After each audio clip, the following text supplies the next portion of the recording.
Olá, tudo bem? Nós vamos falar hoje sobre o reino de Deus é indivisível. E a palavra de Deus diz lá em Efésios 4, do 6, do 4 ao 6, diz assim: há somente um corpo e um espírito, como também for chamados numa só esperança da vossa vocação. Há um só Senhor, uma só fé e um só batismo, um só Deus e Pai de todos, o qual é sobre todos e age por meio de todos e está em todos. Então, o texto em si já fala tudo, né? Mas vamos lá.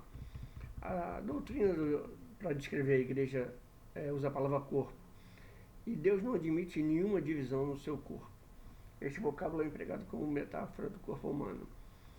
O corpo foi imaginado e desenhado pelo Eterno para se mover sobre uma perfeita unidade. Não existe nenhum tipo de possibilidade imaginável na mente divina ou mesmo na mente humana que um corpo possa ser dividido e a parte separada de todo possa continuar com vida. Se uma parte qualquer se desprende do corpo, seja por acidente ou por cirurgia, em caso de enfermidade ela morre. Além de morrer, ela prejudica o corpo do qual foi separada. Por isso, quando Paulo menciona falar a mesma coisa, não ter divisões, viver em unidade, ter o mesmo parecer e a mesma disposição mental, ele tem desenhado em sua mente a figura do corpo, porque conhecia bem o aspecto doutrinário da igreja. A palavra diz que a palavra abominar, no seu sentido original, significa vomitar, ou seja, segundo o ensino de Provérbios, aquele que semeia contenda entre irmãos, causa divisão, é abominável, vomitável ao Senhor. Deus sabe que a divisão causa a morte e o causador de tal divisão é responsável pelo que acontece com aquele que é tirado do corpo. O corpo sempre sofre com a ausência de uma parte. Jesus ensinou que um reino dividido não pode subsistir, porque a divisão enfraquece o reino e o deixa deserto. A divisão da igreja é uma arma satânica contra os planos do Eterno. Todo cristão tem o dever de evitar a qualquer custo a divisão no reino de Deus. Às vezes nos prejudicamos para evitar uma divisão, mas ainda é melhor passar por um momento de perda do que deixar o nome do Senhor ser blasfemado por nossa causa e, em consequência disso, promover rupturas no meio da igreja. O propósito de Deus é o aperfeiçoamento do corpo e não a divisão. Além de revelar, através de Paulo, seu propósito do aperfeiçoamento, ele nos dá as medidas que ele mesmo estabeleceu para o seu corpo. Está lá em Efésios 4, do 11 ao 13. O aperfeiçoamento é um processo que muitas vezes se torna doloroso.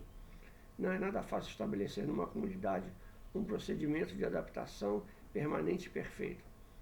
Pessoas de profundos desníveis culturais, sociais e espirituais, além de, em sua individualidade, possuírem temperamentos e personalidades diversificadas, para Deus o aperfeiçoamento é a soma e o funcionamento de tudo isso, sem a mínima possibilidade de um membro do corpo agir contrário ao outro.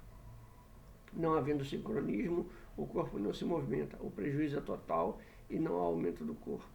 O crescimento só vem quando o corpo está bem ajustado.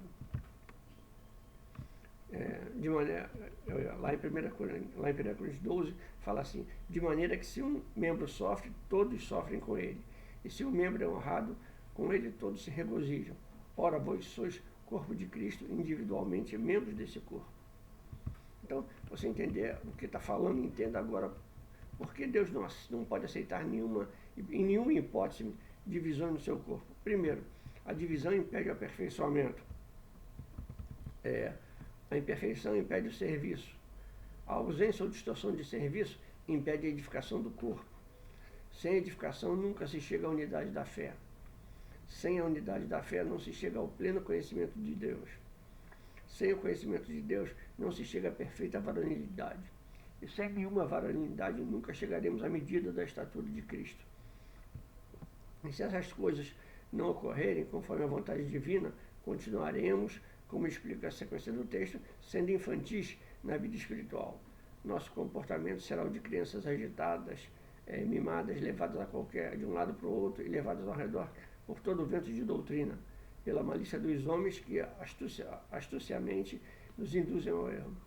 Você já reparou o tamanho do prejuízo da igreja por causa das divisões causadas por pessoas que não têm conhecimento do Senhor? O exemplo é a igreja de Corinto, que não vivia a doutrina do corpo, por isso ela produzia muitas divisões. Era surpreendente a quantidade e a revelação dos dons espirituais na igreja de Corinto. Era de se esperar que uma igreja que abunde nos dons fosse inteiramente unida em torno dos propósitos divinos e servisse de exemplo para seus irmãos em outras religiões. Mas o que se via em Corinto era um total desastre em matéria de divisões. Eles eram maduros nos dons espirituais, isto é, sabiam como buscar e receber os dons, mas eram infantis na visão, no propósito e no uso desses dons.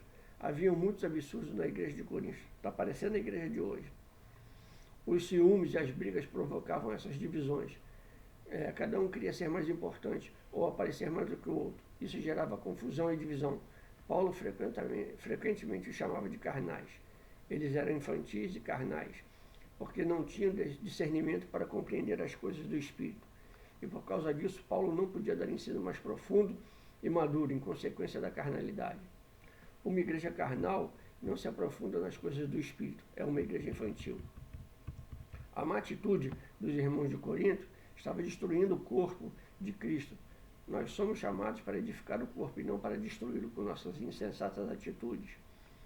E essa edificação só é possível onde não haja divisões nem contendas, muito menos ciúmes e carnalidades todas. O modelo carnal da igreja de Corinto nos deixa as 3 meditações para reflexão e aprendizado. Primeira, podemos ser uma igreja grande no país, mas não ser uma bênção para esse país. Seremos uma igreja que vive para si mesma. Isso gera orgulho espiritual. Segundo, podemos ser uma igreja abundante nos dons e ministérios e até na revelação, e mesmo assim vivermos dramáticas divisões internas e sem falar a mesma linguagem. Isso gera destruição do corpo de Cristo. Terceiro, descobrimos como exemplo de Corinto que o segredo da vitória completa para alcançar ou implantar o reino de Deus é falar a mesma coisa, não ter divisões, viver inteiramente unidos, ter a mesma disposição e o mesmo parecer. Isso gera o cumprimento do propósito divino na igreja. Então, imagina uma igreja unida, cumprindo o propósito do eterno na terra, e ela cumprindo todas as metas, tudo aquilo obedecendo, sendo fiel. Imagina uma igreja dessa. Essa igreja seria uma igreja considerada invencível. E eu creio que esse é o sonho do eterno para nossas vidas. Basta nós colocarmos. Então, se vivermos a unidade perfeita de Jesus, jamais haverá qualquer tipo de restrição à nossa maturidade, crescimento e conhecimento do Senhor e do seu reino.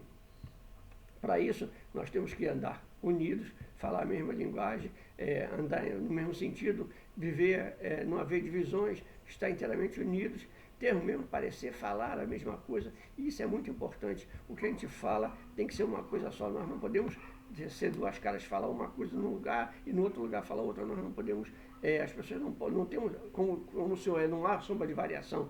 Se não existe sombra de variação nele, nós somos a imagem e semelhança dele, também não pode haver sombra de variação em nós. Nós temos que falar e sermos a mesma pessoa onde tivermos, as pessoas olharem para nós em qualquer lugar e ver Jesus refletido na nossa vida, ver o brilho do Espírito na nossa vida, porque nós aprendemos a falar a mesma linguagem. E se a gente fala a mesma linguagem, a gente não vai produzir divisão no corpo. Um vai para um lado, outro vai para o outro, um fala A, B ou C. Não, todo mundo falando a mesma coisa, nós vamos seguindo um único caminho, que é Jesus, e seguindo nesse caminho, nós somos uma igreja invencível, uma igreja indestrutível, uma igreja indivisível, porque não existe ninguém que possa se rebelar contra uma igreja que anda no corpo, que anda certa, que anda correta. E essa é a mensagem que eu quero deixar para você, te abençoar nesse dia e declarar para você, te abençoar em nome do nosso Rei, Senhor e Salvador Jesus Cristo, e declarar para você, ainda dá tempo.